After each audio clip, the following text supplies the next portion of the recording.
भगवान के अवतार की एक अपूर्वता। लगभग 50 वर्ष बाद ये भाव आया मन में। संभवतः 50 वर्ष बाद बोल रहे हो या एक दो बार बोल दिए हो बीच में कहीं। योग दर्शन के अनुसार अविद्या, अस्मिता, राग, द्वेष, अभिनिवेश, ये पंच क्लेश हैं। तो भगवान के अवतार की अपूर्वता क्या है? पांचों क्लेश भवतारक बन जाएं। तो अगर भगवान निर्गुण निराकार ही बने रहे तब संभव नहीं है। अविद्या, अध्यास या विपर्य कोटि की है योग दर्शन के अनुसार। आज भी हमने प्रवचन में संकेत किया था प्रातःकाल। प्रीति विशिष्ट अविद्या वात्सल्य रस के रूप में परिणत हो जाती है अवतार काल में। प्रीति विशिष्ट अविद्या, मैं संकेत इसलिए कर रहा हूं कि इस रूप में कोई पंक्ति मिलेगी नहीं, मनन से प्राप्त अर्थ है। प्रीति विशिष्ट अविद्या का नाम क्या है? वात्सल्य रस।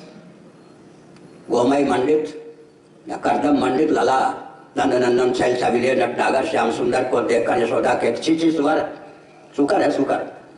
भगवान श्री कृष्ण समझते हैं वो तो पहचान गई कि मैंने बड़ा अवतार भी धारण किया था, यज्ञ बड़ा। तो ये क्या हुआ? योग दर्शन के अनुसार जो कभी मलिन हो ही नहीं सकते, परम शुद्ध है, नित्य शुद्ध, बुद्ध मुक्त, उन्हीं में मालिन्य का आधान हो गया ना।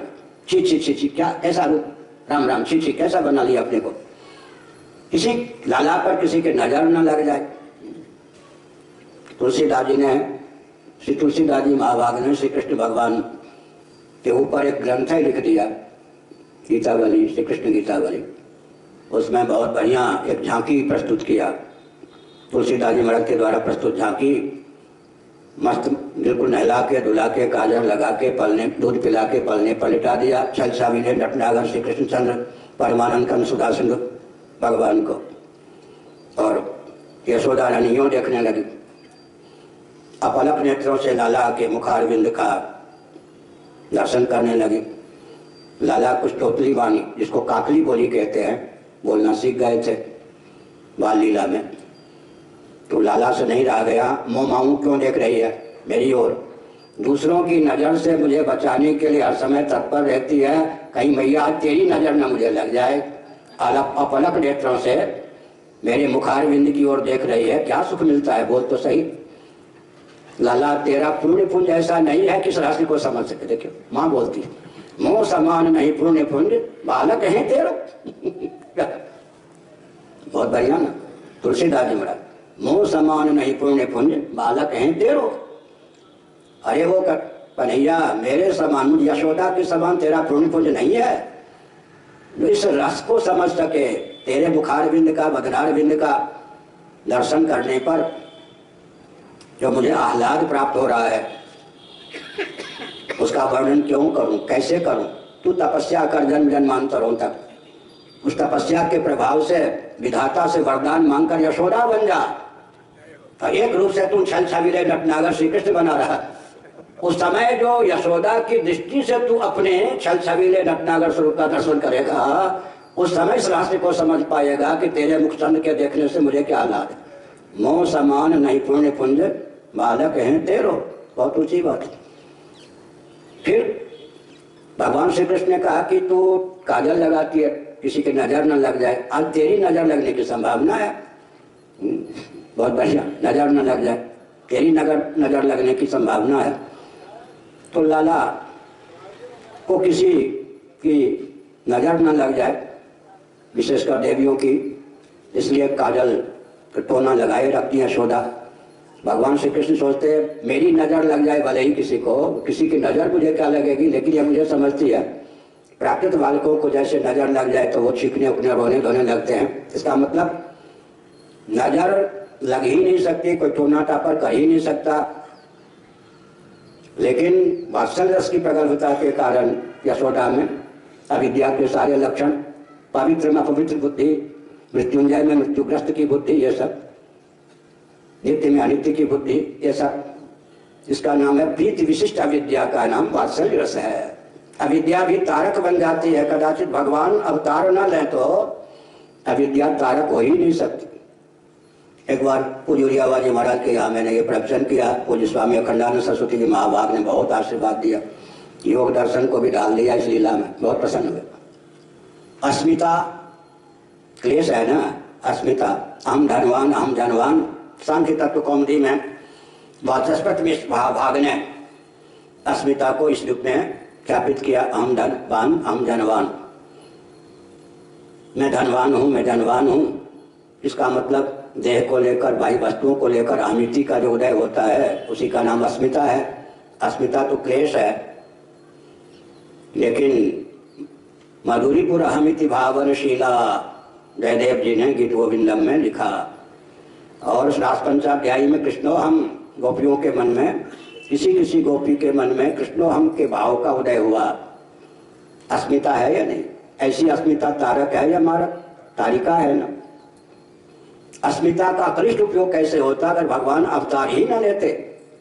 पंच क्लेश में निमग्न जो प्राणी है, जिसके जन्म मरण की अनादि अजस्र परंपरा का उच्छेद आवश्यक है, अपने बलबूते पर कर ही नहीं सकता, उसे कृतार्थ करने के लिए भगवान अगर अवतार न लें तो अविद्या तारक कैसे बन जाए?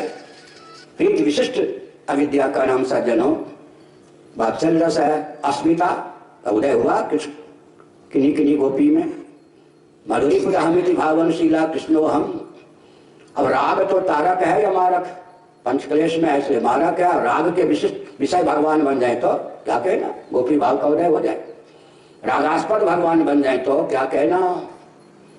अब नीचे के जो दो क्लेश हैं भक्त कैसे अपनाएंगे?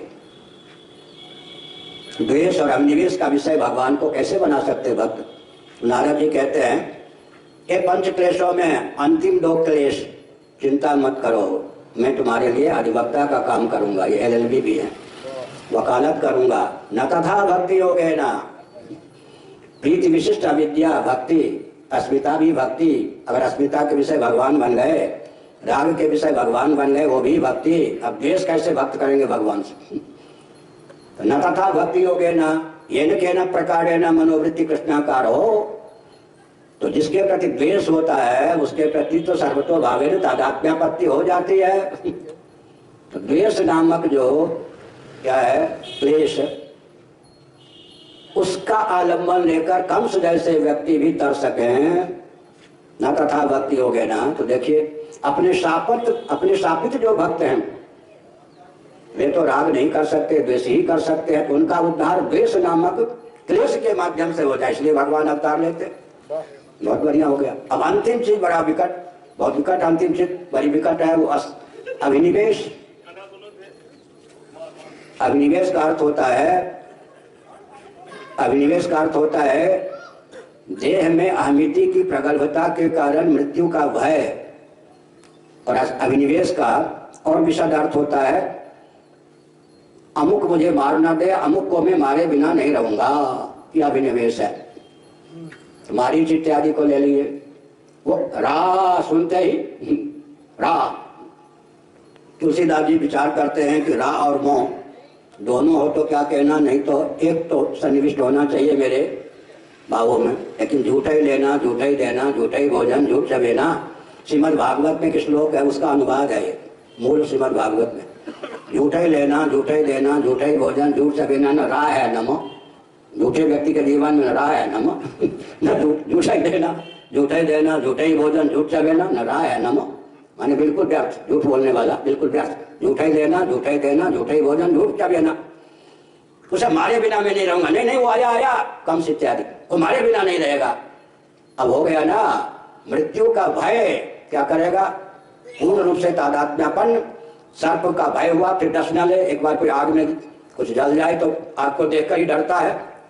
इसका मतलब अभिनिवेश भी तारक बन जाए। तो भगवान के अवतार में वो शापित कोटि के भक्त होते हैं, अराजक तत्वातंकवादी, वैर भाव सुमरेंगे वही निश्चय। न तथा भक्ति हो गए ना, वे तो द्वेष और अभिनिवेश का विषय बना के तर जाते। अंतर के